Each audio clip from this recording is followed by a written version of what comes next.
Bernie, you've had 3 consecutive quarters of comp store growth, sales growth, and you've got a profit increase. Is that a signal that the retail recession we've had for the last several years is over, or is it down to things that you've done? I think it's a combination of both. I think, not blowing my trumpet, but the trumpet of the entire team, the plan that we've put into place has been executed really well, and our 5-point plan has gone well.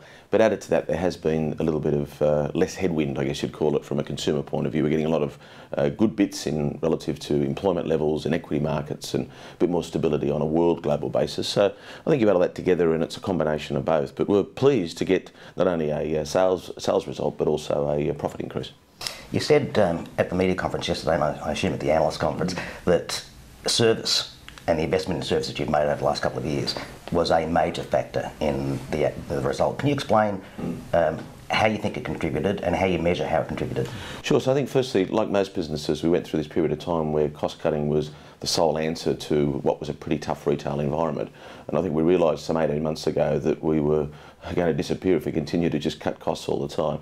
So we took a decision to invest just on $26 million, or 1 million extra hours into service, and that's really given us a step up. How we measure that is a number of things. Firstly, we have exit interviews of customers. One of the main measures is the number of customer compliments to the number of customer complaints. So 18 months ago, for every compliment we're getting 2 complaints, and that's about 12,000 contacts that we get each month, so it's pretty sizable. What's happening now is we're getting nearly over 4 customer compliments for each complaint, so it's reversed it significantly. We also measure it based on sales productivity, sales per labour hour, and we also have a number of measures of mystery shopping, but overall it gives us, I guess you'd call it a net promoter score, and we've certainly moved from a very poor position to what I would say is good, but we've got a long way to go to be better and best. Does it encourage you to invest more? It certainly does. In fact, we've now started again in the last half to pepper more money into certain areas. We're finding that if you invested in areas such as intimate apparel, if you invest in areas such as suit fitting or bra fitting, if you like, if we invested in other areas that are high service orientated, that's where we're getting the results. So we're going to continue to step up the level of service in stores. David Jones are not taking that strategy, are they? They're keen to cut back their costs. Is that your opinion? Well, I think we're getting some, we've just won the Roy Morgan research for the best department store on service, and I think that's an indication that we are therefore providing better service, and I think that's the pleasing part for us. I'm not as certain as to what David Jones' strategy is, but I know what our strategy is, and that is to make sure we provide the better service. Come on, you know exactly what David Jones' strategy is, and you'll be monitoring it very closely. So are you seeing them, do you think that's what you're doing in service is a competitive advantage? Oh, definitely. I think, you know, for us it's about the experience when they come into store, and when we're trying to compete with the internet, and you know, you can buy a product on the internet in, say, a bra, or you can buy a cosmetic on the internet. The issue for us is going to be able to how we make that an experience that adds the value plus the service, competitive on price, but all the bells and whistles that go with it. Well, just taking that for a second, is the retail model going to change in the sense that I'll go into a store and what I'll see is a screen, and I'll buy in the store, perhaps fitting this, I'd actually buy on the screen without all the stock there? I think we're starting to see a couple of models move to that direction, and as an example, we opened a store at Fountain Gate. When we opened Fountain Gate, we gave a lot of the staff iPads where they could order product online for the customer. So we're integrating that approach of both online and in store. So if you go to Fountain Gate and you want size 8 shoes and we've only got size 7, what they'll do is actually order it online for you and get it delivered. And we're starting to see that work very well. So this integrated approach is about the screen, yes, but it's also about touch and feel of the product, a bit of both. Does that mean that you'll need less stock? Well, we've just posted a result that's got 7% less stock than last year, and I think that's indicative of the fact that some of that includes what we're selling online, and we don't need to carry as much inventory. It also means that we need less size stores, because you don't need to carry enormous big ranges in some of your second and third stores, because you can get them online and deliver them the following day. The last several years, Bernie, has been really difficult for retailers generally, not just Myer.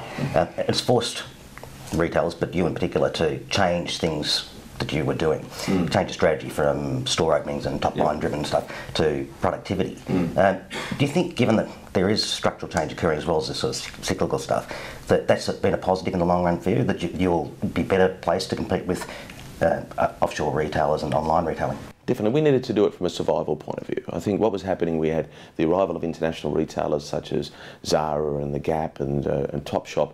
We've had, in addition to that, websites peppering Australia with very good offers and world products, and so we've had no choice but to step up our game. So it's actually been, in hindsight, a bit of a blessing, because it's made us drive on productivity, review our model, invest more in technology, invest more in service, and we've had to change the whole, or make a paradigm shift in the way in which we think about a department store. It has to be each individual department. It's no good having our miss shop competing with another department store, a discount department store. It's actually competing with some of the fast fashion shops around the world. So we've had to change the mindset, change the strategy, change the mentality, and change the whole measures that we have. So if you look at where you were entering this period, and where you are today, what are the most significant things you've done?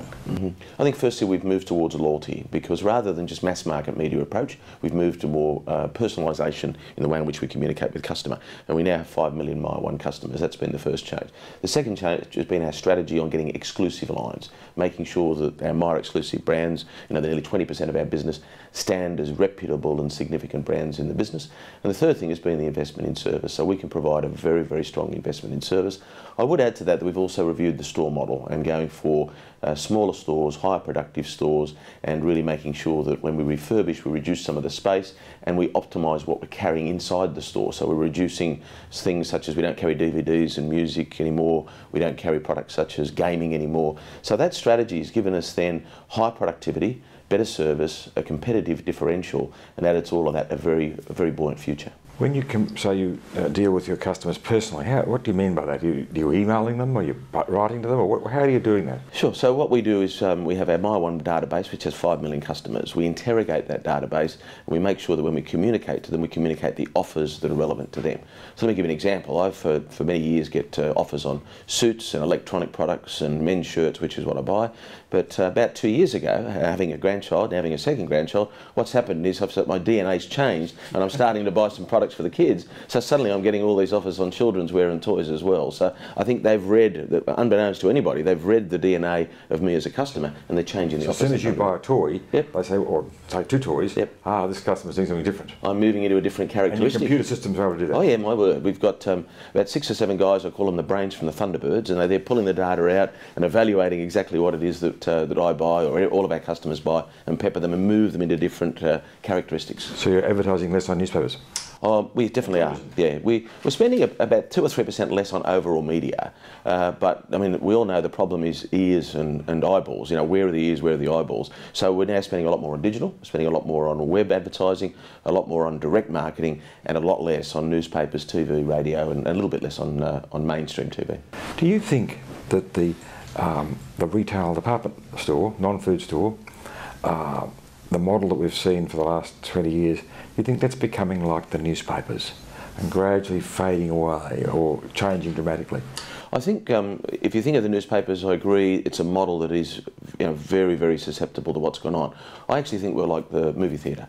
I think from a movie theatre point of view, you've got a traditional movie theatre, everybody's saying it's the end of the world for movie theatres, everybody can download movies, and what did they do? They came up with an experience called a gold class cinema. So I think I'd rather put us into the bracket of the gold class cinema. If we can improve the experience, make it a unique proposition, something that people really enjoy, something they can't buy on the internet, they can't download, then that's what will be in the future.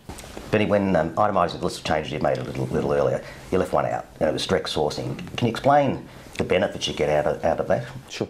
So if I go back to sort of 4 years ago, we were buying about $40 million through Li and Fung, an agent through the whole of Asia. And in fact, they manage the whole world. Very, very good organisation, and they served a purpose for us. We decided to set up our own office. Today we've got just short of 100 people in both Shanghai and Hong Kong, and they're buying not only about 85% of the products coming directly out of China, about 15% out of other parts of the world. The 3 big advantages of that are, firstly, we can control the speed at which we get product to the customer. So we've got 4 hubs in China, 4 distribution centres. We're looking at about 24 days from the factory in Shenzhen into our customers' hands. So speed is the first one.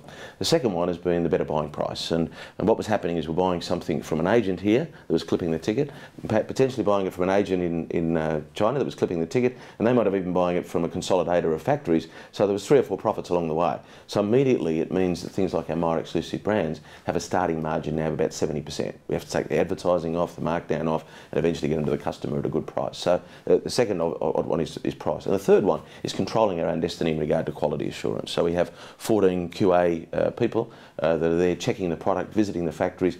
making sure that we've got A1 quality product for the customer. It's been fortuitous that the Australian dollar's been as strong as it's been over the last couple of years. If it were to go back to historical levels, so in that 75 cent range, what impact would that have on the economics of direct sourcing? I think firstly it would mean that our buying prices would obviously go up. However, there's one thing to consider, that everybody's buying prices would go up. So if the price was 75 cents against China, the dress that we buy for $30 would obviously be maybe $40. So potentially it's $40, the retail price moves up. But it's the same for every one of our competitors. So that's the downside, but it's not quite as bad. In fact, it's buffered by the fact that it's equal hardship all the way around. However, the advantage for us, if the dollar did move that way, firstly it stops people going overseas and coming back with bags full of stuff that they buy overseas because of the strong Australian dollar. The second, it's certainly going to help from a tourism point of view. There's going to be quite a few more tourists back into Australia. So we'd actually applaud if the dollar was down at 75 cents.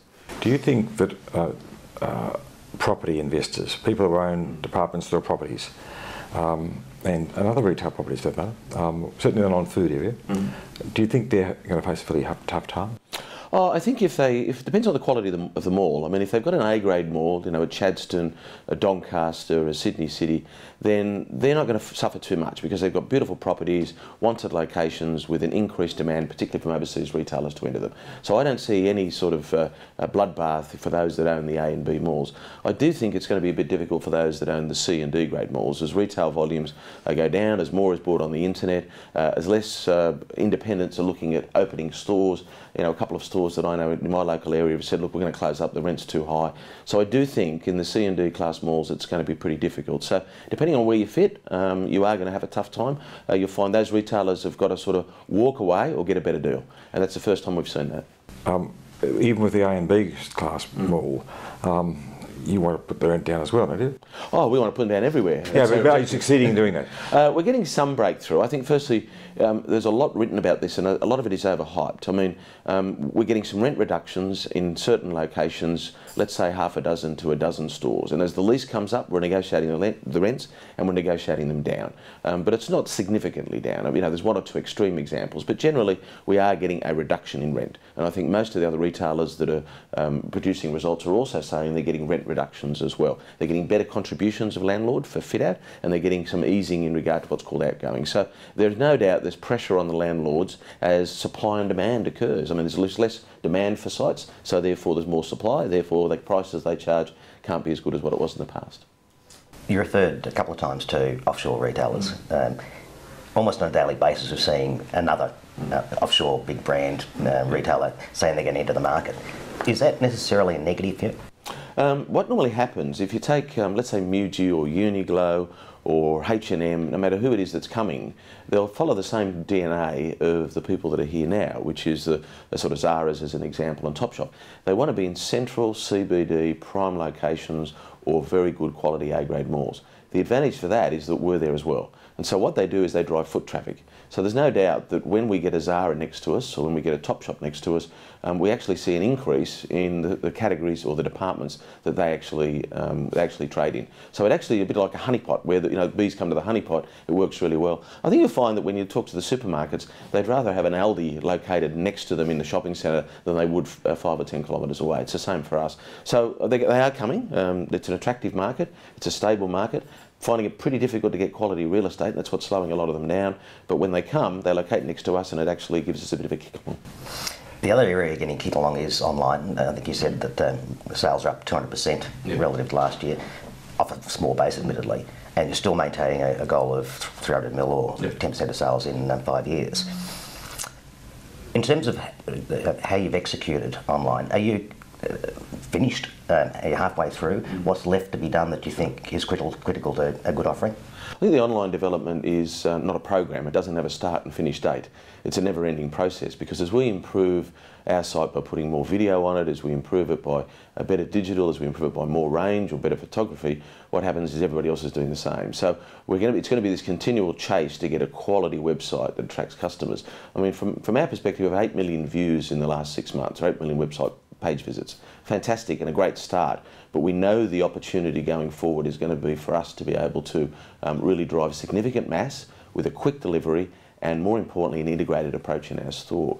John Lewis, for example, have 40% of the product that they sell online click and collect. And when the customer comes in to click and collect, in other words, collect it in store, about a third of them are buying something else. So that's where our advantage can be. So we've still got to work hard at getting the photography right. The two big drops for us in the next 6 months are firstly what's called online fulfillment, which is nearly finished now, which is our ability to pick that product from the best location, closest to the customer, pick it quickly and get it to them. And the second one is the development in the site itself. So we're really seeing a much better quality site. We've got fashion runway shows on there. We're able to integrate it in our business, and we've now got to integrate it more with Myer One, which gives us a good competitive advantage as well. What kind of proportion of your offer have you got online now? It's about 40,000 SKUs. So how does that compare to, say, a small store? But if you take something like Myer Melbourne, which has 180,000 SKUs, the answer to that is not necessarily more. I think in some cases you've got to be careful, because when we do our research, customers say, I don't necessarily want the biggest range ever on show because it's hard to search, hard to find. So we're trying to find what we call the optimum range. So we put more products in some areas, test more, see if we get more sales. So it's a bit like, it's quite new ground to us. I mean, as though we've been in it for a few years and we've always been in retail, it's still finding out what the customer wants. At say start of a season, we might have 100,000 products on when all the new dresses come in for the new season. But in a period such as March and April, where it's a little bit slower, trans season, then we'll come back again and reduce the number. So you'll find the number's going to vary a lot, and we'll find out what the optimum number is, I think, by learning what it is over the next few years. In terms of consumers, are you seeing different demand patterns? Is the strength in the middle or the top or the bottom?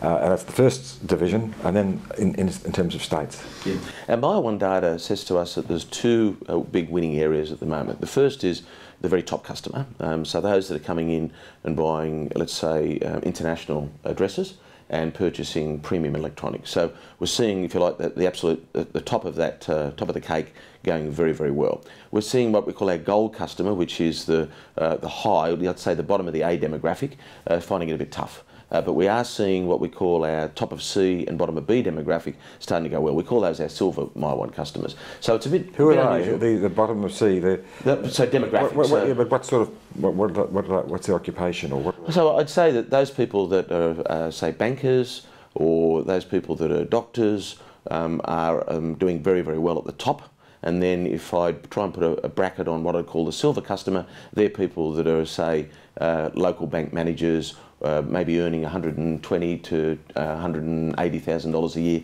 That's the area that's starting to see some good growth in our stores. Okay. And what about states? Our two standout states, again, have been Western Australia and Queensland. And that does reflect, I think, the little bit still the mining economy and the investment that's taking place. Western Australia is number one, followed by Queensland. We have seen a bit of a revival in New South Wales, which is quite pleasing. The areas that are finding it pretty tough are still Tasmania, certainly South Australia, and Victoria's a bit of a mixed bag. Regional Victoria is finding it pretty difficult. CBD Victoria and near CBD is reasonably good. Within the Myer exclusive brand strategy, the Sass & Bide acquisition appears to have been quite successful. Does that encourage you to go out and buy some more? Are you thinking of buying some more brands? We got a lot of criticism for buying Sass & Bide, and I did think it was unwarranted because it did stack up from a financial point of view. But rightly so, we didn't know how to run freestanding stores, so I can understand the degree of scepticism. We've now gone from 0 concessions in Myer to 20. We've now gone from 15 freestanding stores to 20, and in addition to that, we've stretched the brand into sunglasses and intimate apparel, and it's got double-digit growth in sales and double-digit growth in profit again. So it's been a runaway success for us. So that does whet our appetite to purchase more brands. In the last 3 months, we've purchased Grab Denim, we've purchased Bar House, and for us, we are on the lookout now for brands that we've got gaps in the market that we can purchase and make them Myer exclusive brands. We haven't miscued on any of those at all. We've purchased some great brands over the years, and they've turned out to be winners. Trent Nathan, which is just in its first year, with 35 stores, it'll do probably about 30–40% above our expectations in the first year. So we haven't miscued yet, and we're certainly out there looking for good quality brands that fit our criteria. Everyone's been waiting for this retail downturn to bottom out.